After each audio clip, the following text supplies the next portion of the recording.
ರಾಹುಲ್ಗೆ ಇಡಿ ಬಿಸಿ day 3 ಮೂರನೇ ದಿನ summons ಜಾರಿಯಾಗಿದೆ. ಇವತ್ತು ಕೂಡ ವಿಚಾರಣೆ ಜೊತೆಗೆ ಕಾಂಗ್ರೆಸ್ನ ಪ್ರತಿಭಟನೆ ಕೂಡ ಶತಸಿದ್ಧ ಅನ್ನೋದು ಪಕ್ಕ ಆಗ್ತಾ ಇದೆ. ಆದ್ರೆ ಮತ್ತೆ ಕಾಂಗ್ರೆಸ್ ಹೇಳ್ತಾ ಇರೋದು ಇದು ಇಡಿಗೆ ಬರೋದಿಲ್ಲ ಅಂತ. ನಾನೇ ಸರ್ ನಿಜಕ್ಕೂ ಇದು ಇಡಿಗೆ ಬರೋದಿಲ್ವಾ? ಜಾರಿ ನಿರ್ದೇಶನಾಲಯ ವಿಚಾರಣೆ ಮಾಡೋ ಹಾಗಿಲ್ವಾ? ಕಾಂಗ್ರೆಸ್ನ ಈ ವಾದಕ್ಕೇನಂತೀರಿ ಅಂತ? ಇಲ್ಲ ಅದು ಇಡಿ ಒಳಗಡೆ ಬರ್ತದೆ ವಿಚಾರಣೆ ಬಂದಾಗ. ಯಾಕಂದರೆ ಈಗ ಅದೇ ಹೇಳಿದಲ್ಲ, ದುಡ್ಡುಗಳನ್ನು ಟ್ರಾನ್ಸ್ಫರ್ ಮಾಡೋದು ಇದೆಲ್ಲ ಇದೆಯಲ್ಲ, ಮತ್ತು ದುಡ್ಡುಗಳನ್ನು ಇಲ್ಲೀಗಲ್ ಆಗಿ ಆಸ್ತಿ ತಗೊಳ್ಳೋದು, ಮತ್ತು ಅವುಗಳ ಬಗ್ಗೆ ಇಡಿಗೆ ಪವರ್ಸ್ ಇದೆ. ಬಟ್ ಏನು ಯಾವ ಕೇಸಲ್ಲಿ ಏನು ಹಾಕೊಳ್ಬೇಕು ಅಂತಲೇ ಇಂಡಿಯನ್ ಪ್ಯಾನಲ್ ಕೋಡ್ ಇದೆ, ಅದ್ರ ಮೇಲ್ಗಡೆ ಹಾಕೊಂಡು ಹೋಗ್ತಾರೆ.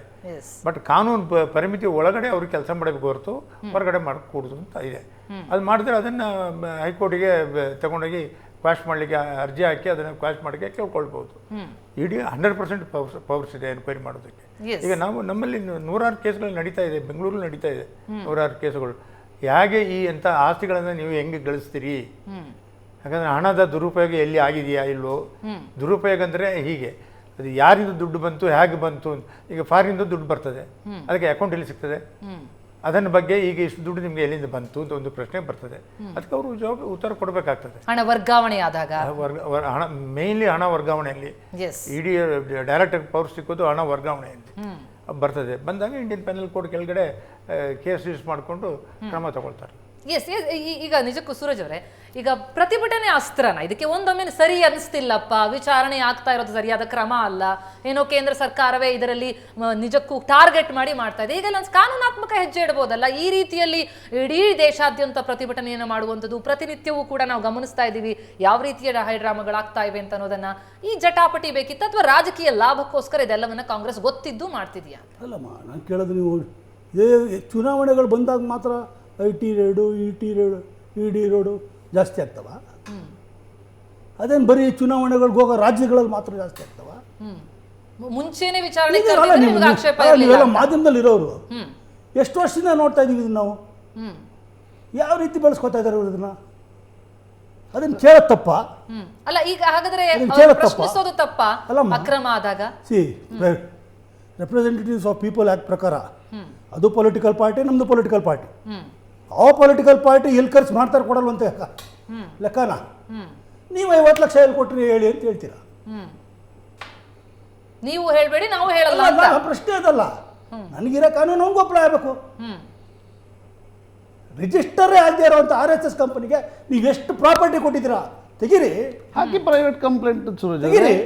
ಅದ್ರ ಬಗ್ಗೆ ನಿಮಗೆ ಚರ್ಚೆ ಮಾಡಕ್ಕೆ ಆಗಲ್ಲ. ಯಾಕೆ ಅಲ್ಲ, ಕಂಪ್ಲೇಂಟ್ ಮಾಡ್ಬೋದಲ್ಲ? ಅಲ್ಲ ಮೇಡಮ್, ಈ ರೀತಿ ನೀವು ಈ ಯಾವ ಒಂದು ಸಂಸ್ಥೆ ದೇಶಕ್ಕೋಸ್ಕರ ಹೋರಾಡ್ತು ಅವ್ರ ಮೇಲೆ ನೀವು ಈ ಕ್ವಶನ್ ಕೇಳ್ತಾ ಇದ್ದೀರಿ ಇವತ್ತು. ಹೋಗ್ಲಿ, ಇದರಲ್ಲಿ ಯಾವ್ದಾದ್ರು ಒಂದೇ ₹1 ಫಾರಿನ್ ಫಂಡ್ ಬಂದಿದೆಯಾ? ಫಾರಿನ್ ಫಂಡ್ ಬಂದಿದೆಯಾ? ಸೆಕ್ಷನ್ 25 ಕಂಪನಿಗಳ ಪ್ರಕಾರ ₹1 ಪ್ರಾಫಿಟ್ ತಗೊಳಕ್ಕಾಗತ್ತಾ? ಅಲ್ಲ, ಈಗ ಕಾನೂನು ಇದ್ದಾಗ ಹೋಗ್ತಾ ಇದೆಯಲ್ಲ, ಎಲ್ಲಿದೆ ಕಾನೂನು ಪ್ರಕಾರ?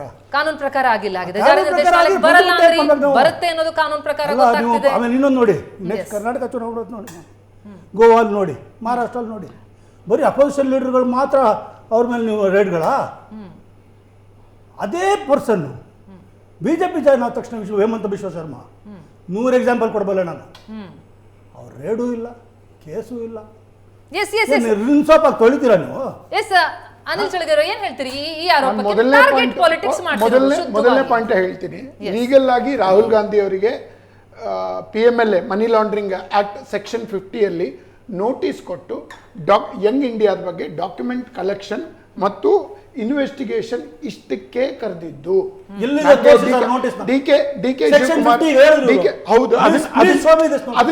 ಅದನ್ನೇ ಹೇಳಿದ್ದು. ಅದಾಗಿಲ್ಲ ಅಂದ್ರೆ ಸುಳ್ಳಲ್ಲ, ಇದು ಸುಳ್ಳಲ್ಲ. ನೋಡಿ ಸೂರಜ್, ಮತ್ತೆ ಹೇಳ್ತೀನಿ, ನೀವು ಮಾತಾಡುವಾಗ ಮತ್ತೆ ಮಾತಾಡಿಲ್ಲ ನೀವು, ಆಮೇಲೆ ಹೇಳಿ ಮನಿ ಲಾಂಡ್ರಿಂಗ್ ಆಗಿದೆ ಅನ್ನೋ ಕಾರಣಕ್ಕೆ ಆಗಿದೆನೋ ಇಲ್ವೋ, ಆಗಿದೆ ಅಂತಾನೂ ಹೇಳ್ತಾ ಇಲ್ಲ, ಆಗಿದೆನೋ ಇಲ್ವೋ ಅನ್ನೋದಕ್ಕೆ ಇನ್ವೆಸ್ಟಿಗೇಷನ್ ಮಾಡಲಿಕ್ಕೆ ಇಡಿಗೆ ಎಲ್ಲ ಅಧಿಕಾರವೂ ಇದೆ. ಯಂಗ್ ಇಂಡಿಯಾದ ಡಾಕ್ಯುಮೆಂಟೇಷನ್ ಕಲೆಕ್ಷನ್ನು ಮತ್ತು 25 ಪ್ರಶ್ನೆಗಳಿಗೆ ಉತ್ತರ ಕೊಡಬೇಕು ಅನ್ನೋದನ್ನ ರಾಹುಲ್ ಗಾಂಧಿ ಅವ್ರಿಗೆ ಈಗಾಗಲೇ ತಿಳಿಸಿ ಅವರನ್ನು ಕರೆದಿರೋದು. ಈ ಹಿಂದೆ 2016ರಲ್ಲಿ ಅವರು ಇದೇ ಕೇಸ್ನಲ್ಲಿ ಸ್ವಂತವಾಗಿ ಬರಬೇಕು ಅಂತ ಇರಲಿಲ್ಲ. ಆದರೆ ಈಗ ಇಡಿಯಲ್ಲಿ ಆಗಿರೋದ್ರಿಂದ ಇಡಿ ಅವರು ಸ್ವಂತವಾಗಿ ಅಲ್ಲಿ ಬಂದು ಉತ್ತರ ಕೊಡಬೇಕು ಅಂತ ಅಷ್ಟೇ ಹೇಳಿರೋದು. ನಾನು ಎರಡು ಆತಂಕಗಳನ್ನು ಕಾಂಗ್ರೆಸ್ನಲ್ಲಿ ನೋಡ್ತಾ ಇದ್ದೀನಿ. ಒಂದು, ಕಾಂಗ್ರೆಸ್ಸಿಗೆ ರಾಹುಲ್ ಗಾಂಧಿ ಮತ್ತು ಗಾಂಧಿ ಫ್ಯಾಮಿಲಿಯ ಬಗ್ಗೆ ಯಾವಾಗ ಅವ್ರ ಮುಂದೆ ತಮ್ಮ ನಿಯತ್ತನ್ನ ತೋರಿಸಬೇಕು ಅಂತ ಹೆಚ್ಚಾಗುತ್ತೋ ಅದಕ್ಕೆ ಇದನ್ನ ಅಸ್ತ್ರವಾಗಿ ಉಪಯೋಗಿಸ್ಕೊಳ್ತಾ ಇದ್ದಾರೆ. ಇನ್ನೊಂದು ಯಾರು ಹಿಂದೆ 10 ಜನ ಕಾಂಗ್ರೆಸ್ ನಾಯಕರೇ, ಬಿಜೆಪಿ ನಾಯಕರು, ಕಾಂಗ್ರೆಸ್ ನಾಯಕರು, JDU ನಾಯಕರು, ಎಲ್ಲಾ ಪಾರ್ಟಿಯ ನಾಯಕರು ಈ ತರದ ಇನ್ವೆಸ್ಟಿಗೇಷನ್ಗಳಿಗೆ ಒಳಗಾಗಿದ್ದಾರೆ. ಆದ್ರೆ ನೀವ್ಯಾಕೆ ಇಷ್ಟ ಹಾರಾಡ್ತಾ ಇದ್ದೀರಾ? DK ಶಿವಕುಮಾರ್ ಅವ್ರ ವಿಷಯ ಆಗ್ಬೋದು, ಸೂರಜ್ ಅವರು ಇಬ್ರು ಅರೆಸ್ಟ್ ಆಗ್ಲಿ ಅಂತಾನೆ ಕಾಯ್ತಾ ಇದ್ದಾರೆ. ನಾನು ಹೇಳ್ತೀನಿ ಆಫ್ ದ ರೆಕಾರ್ಡ್ ಹೇಳ್ತೀನಿ, ರಾಹುಲ್ ಗಾಂಧಿ ಅವರು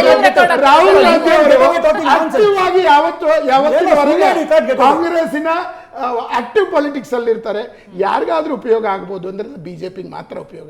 ಕೇಳಿ, ಲೈಟರ್ ಕೇಳಿದ್ವಿ ನಿಮ್ದು. ನೀವು ಒಂದು ಅನ್ರಿಜಿಸ್ಟರ್ಡ್ ಕಂಪನಿ ತಿರ್ಗಾ ಪದೇ ಹೇಳ್ತಾ ಇದ್ದೀರಿ. It's a private complaint. ಒಂದ್ ನಿಮಿಷ sir, it's a private RSS is an unregistered company. ಇಲ್ಲಿವರೆಗೂ ಒಂದು ಬ್ಯಾಲೆನ್ಸ್ ಶೀಟ್ ಕೊಟ್ಟಿಲ್ಲ. ಯಾವ್ದಾದ್ರು ಪ್ರಾಪರ್ಟಿ ದುಡ್ಡು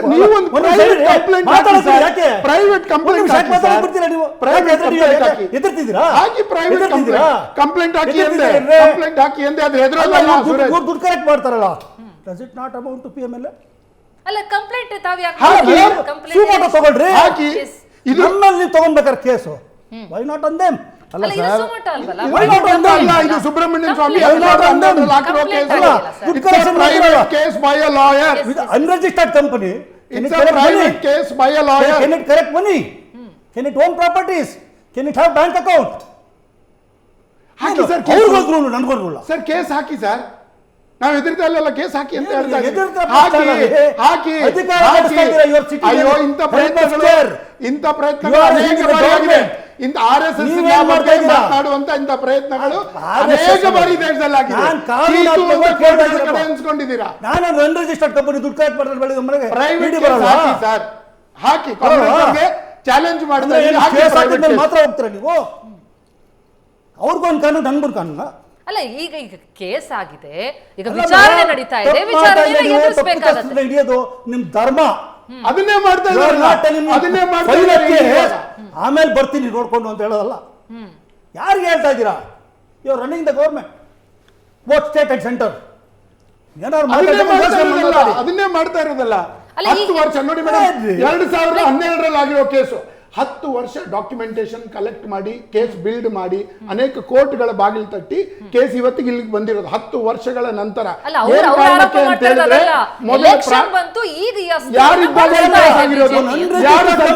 ಕೇಂದ್ರದಲ್ಲಿ UPA ಸರ್ಕಾರ ಇದ್ದಾಗ 2012 ನವೆಂಬರ್ ನಲ್ಲಿ ಸುಬ್ರಹ್ಮಣ್ಯಂ ಸ್ವಾಮಿ UPA ಸರ್ಕಾರನೇ ಇತ್ತು. ಕೇಂದ್ರದಲ್ಲಿ ಬಿಜೆಪಿ ಸರ್ಕಾರ ಇರಲಿಲ್ಲ, ವೆಂಡೆಟ್ಟ ಆಗ್ಲಿಲ್ಲ. ತಗೊಳ್ಬೇಕು ಅಂತ ಪ್ರಾರಂಭ ಆಗಿದ್ದು 2012 ಲಾಯರ್ ಹಾಕಿರುವಂತ ಕ್ವಶನ್ ಮಾಡೋದು. ನಾವು ಲೀಗಲ್ ಆಗಿ ಬ್ಯಾಲೆನ್ಸ್ ಶೀಟ್ ಫೈಲ್ ಮಾಡ್ತೀವಿ, ನಮ್ಮನ್ನು ಕ್ವಶನ್ ಮಾಡೋದು. ಬ್ಯಾಲೆನ್ಸ್ ಶೀಟೇ ಫೈಲ್ ಮಾಡದೆ ಇರುವಂತ ಪ್ರಾಪರ್ಟಿಗಳ ಅಲಾಟ್ಮೆಂಟ್ ಆಗಿರುವಂತ. ಅಲ್ಲ ಸೂರಜ್ ಅವರೇ,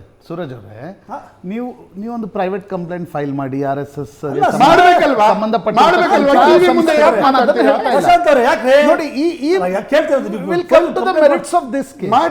ನನ್ಗಿರ್ತಕ್ಕಂಥ ಪ್ರಶ್ನೆ ಒಂದೇ.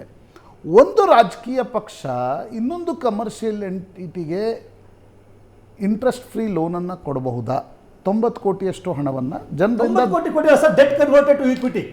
ಸರಿ, according to me every day it is happening in the market. Congress party associated ಜರ್ನಲ್ಗೆ ಕೊಟ್ಟಿರ್ತಕ್ಕಂಥದ್ದು 90 crores ಲಾಸ್ಟ್ ತಗೊಂಡಿದ್ದು. ಹೆಂಗ್ ಕೊಟ್ರಿ?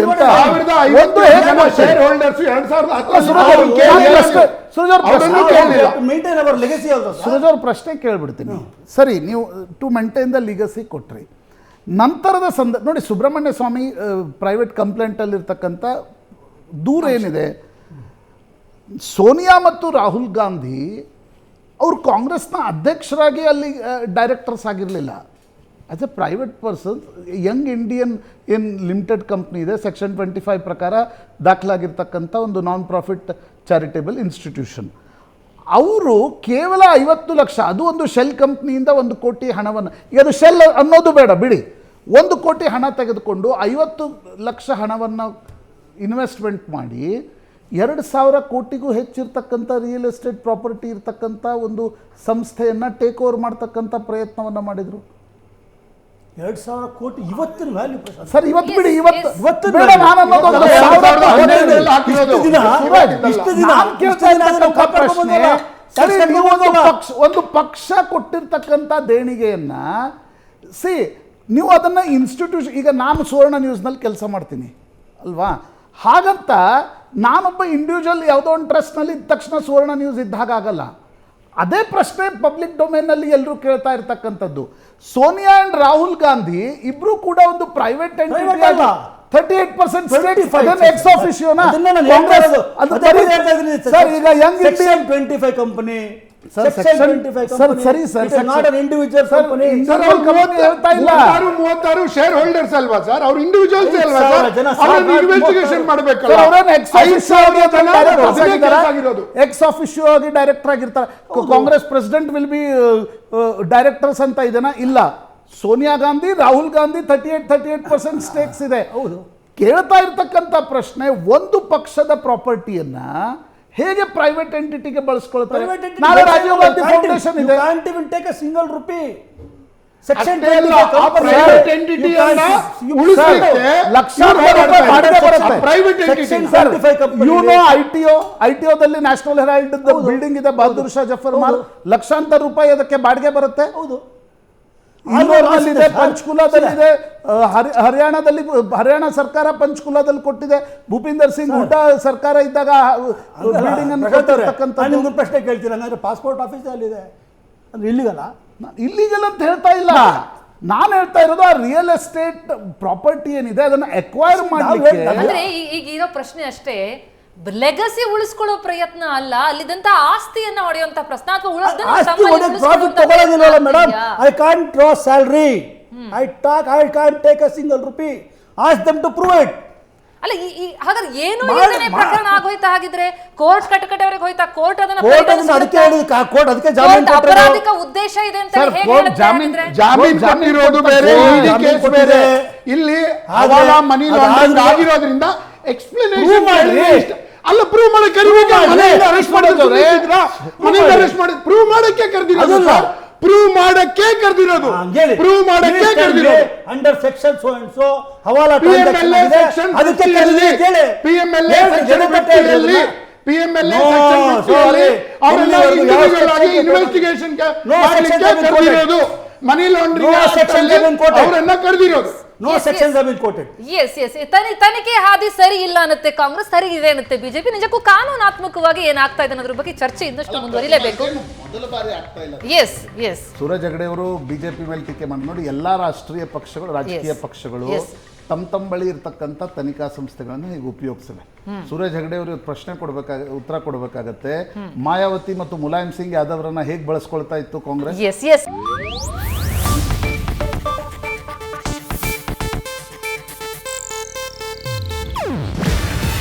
ಇದು ಏಷ್ಯಾನೆಟ್ ನ್ಯೂಸ್ ನೆಟ್ವರ್ಕ್ ಪ್ರಸ್ತುತಿ. ನೀವು ನೋಡ್ತಿದ್ದೀರಾ ಏಷ್ಯಾನೆಟ್ ಸುವರ್ಣ ನ್ಯೂಸ್.